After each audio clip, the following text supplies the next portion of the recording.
sobre el origen del mal. Profundicemos en el tema del pecado y conozcamos los diferentes tipos de pecado que hay. Hablemos sobre el pecado de debilidad, hablemos sobre el pecado de omisión, pero también sobre el pecado de maldad. ¿Qué es la ofensa a Dios? Los pecados veniales y mortales. Es el tema de hoy en el Pulso de la Fe. Nuevamente con nosotros Manuel Ocampo, doctor en filosofía, para hacernos reflexionar sobre lo que es el pecado. Acompáñenos.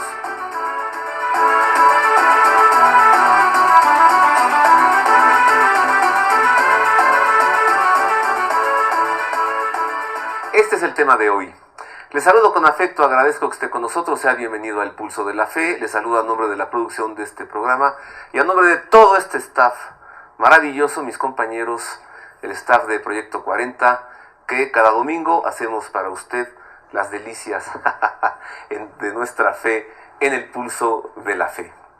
Comencemos este programa para profundizar en el tema del pecado con un editorial del padre Federico Lombardi, director de la Sala de Prensa de la Santa Sede, a partir del mensaje que Benedicto XVI entregó a los miembros del Colegio Cardenalicio con ocasión de la pasada celebración de Pentecostés. Y es que allí el Santo Padre habló sobre la lucha entre el bien y el mal, finalmente la lucha contra el pecado. Así lo dijo. En las breves palabras que dirigió el lunes pasado a los cardenales de Roma, el Papa habló del combate de la Iglesia en su camino a través del tiempo. Iglesia militante, como se solía decir, esto es, que lucha por el bien contra el mal, un mal a veces evidente, prepotente y violento, a veces insidioso, sutil y enmascarado con vestido de bien.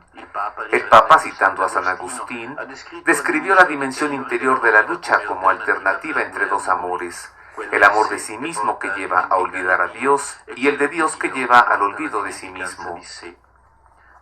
San Ignacio de Loyola, en un pasaje crucial del itinerario de los ejercicios espirituales, nos dice lo mismo con imágenes distintas. Debemos elegir si estar bajo la bandera del demonio o bajo la de Jesús. Bajo la primera nos enrolamos buscando la riqueza, el honor urbano, la soberbia y a partir de aquí todos los restantes vicios. Bajo la de Jesús, amando la pobreza espiritual y material, las humillaciones, la humildad y de aquí todas las demás virtudes. Claro, ¿no? Actual, ¿no es cierto? San Ignacio dice que a la primera dirección nos atraen espíritus engañadores que prometen felicidad, pero que en realidad tienden lazos y redes en nuestro camino y nos convierten en esclavos. A la segunda dirección, la buena, nos invitan los siervos y amigos de Jesús, maestros de espíritu y de discernimiento evangélico.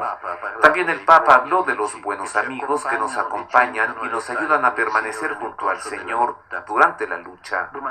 Pidamos juntos el don del espíritu de discernimiento, de consuelo y de fortaleza, también en las noches oscuras de nuestros tiempos, de manera que desde la confusión de Babel, que acecha siempre a la sociedad y a la Iglesia, pasemos continuamente al diálogo y a la comunión de Pentecostés. La lucha entre el bien y el mal.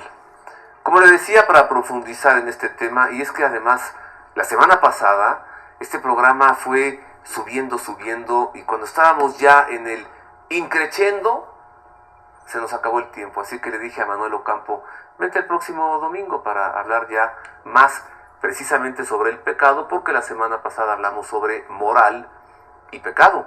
Manuel Ocampo definió extraordinariamente lo que es la moral. Ahora profundicemos en el pecado. Manuel, muchas gracias. Pues muchas gracias a ustedes y nuevamente pues aquí a sus órdenes para cualquier cosa que necesiten. Hemos esperado este domingo verdaderamente con ansias de conocer sobre el pecado. No, pues encantado de compartir estos conocimientos que además pues es importante, ¿no? Para todos nosotros saber lo que es el pecado y también ser conscientes de que nuestros actos humanos son muy imperfectos. Y entonces pues tampoco hay que considerar que todo es pecado, ¿verdad?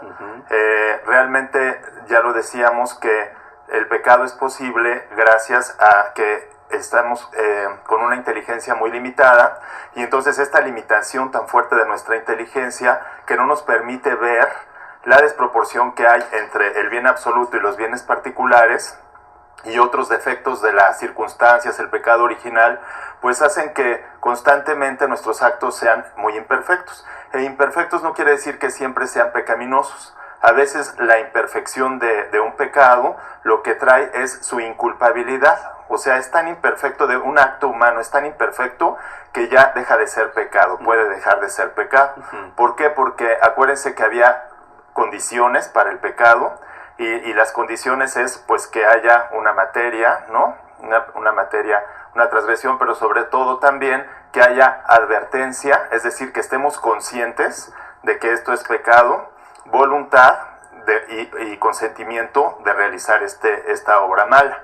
Entonces, por eso es importante que nosotros también seamos muy humildes y conscientes de que hay que formar nuestra conciencia para poder obrar bien, pero no tampoco cargar nuestra conciencia al punto de llegar a la perplejidad, la conciencia perpleja, que es aquella que piensa que comete pecado en cualquier sentido que obre. Como dice la sabiduría popular, ni tanto que queme al santo, ni tanto que no lo alumbre. Es decir, ni pensar que todo lo que uno hace es pecado, ni pensar que nada es pecado, ¿no? Exactamente. Sería una conciencia relajada o una conciencia laxa, sí, o lo contrario, escrupulosa. Una escrupulosa. Sí. ¿Y cómo poder determinar qué es el punto medio? Mira, para que una conciencia esté bien formada debe ser verdadera. Es decir, acuérdense que la ley natural moral, que es la ley objetiva, es el criterio objetivo de moralidad. Para que una conciencia esté bien formada debe ser ante todo verdadera, es decir, juzgar conforme a la norma objetiva. Debe ser recta, o sea, juzgar y actuar conforme a lo que piensa. O sea, una cosa es que yo actúe conforme a lo que pienso, es la rectitud, y que eso que pienso esté en conformidad con la ley. O sea, debe ser verdadera, recta, debe ser cierta y no dudosa. Es decir, estar seguro de que de lo que voy a juzgar es bueno o malo, verdadero o falso, ¿sí? Entonces debe ser verdadera, recta, cierta y delicada. Es decir, juzgar bien hasta en los más mínimos detalles. Esas son las características que debe tener una buena conciencia. Lo delicado no es lo escrupuloso, porque el escrupuloso ve pecado donde no hay. La conciencia perpleja es la que ve pecado en cualquier sentido que obre, ¿sí? Entonces la conciencia farisaica es aquella que hace pequeño lo grande y grande lo pequeño, ¿sí? Estamos muy preocupados por cosas pequeñas y se nos dejan ir cosas gravísimas, ¿sí? Claro. Entonces hay que formar bien la conciencia conforme a la ley moral natural, y luego para poder nosotros saber lo que es pecado y lo que no es. Ahora hay que recordar que cuando una conciencia es recta, es decir, juzga conforme a lo que cree que es bueno o sabe que es bueno, a veces puede ser errónea, es decir, estar equivocada esa conciencia. Entonces, por eso decimos que debe haber, cuando hay conciencia de que hay mal, ¿sí? De que hay materia prohibida, aunque sea subjetivamente y estemos equivocados, entonces el acto se juzga conforme a nuestra conciencia. Hay gente que tiene ignorancia o errores invencibles, y entonces, aunque no sea pecado lo que está haciendo, si esa persona está deformada en su conciencia y obra conforme a lo que piensa que es pecado, entonces obra mal.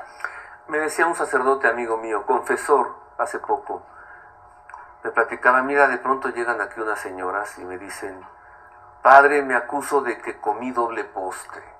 Sí. Un pecado terrible, comí doble postre, ¿no? Pero a la sirvienta le pagan menos de lo mínimo. Y están preocupados, como decías tú, esta conciencia farisaica, ¿no? Lo mínimo lo hacen grande, como comer doble postre, y lo grande lo minimizan, como no hay problema. Así es. Vamos a ver una nota, claro, Manuel, que nos habla también sobre la celebración de la Pascua, y veremos más sobre este tema, el pecado, y cómo es que el pecado va dañando al alma humana.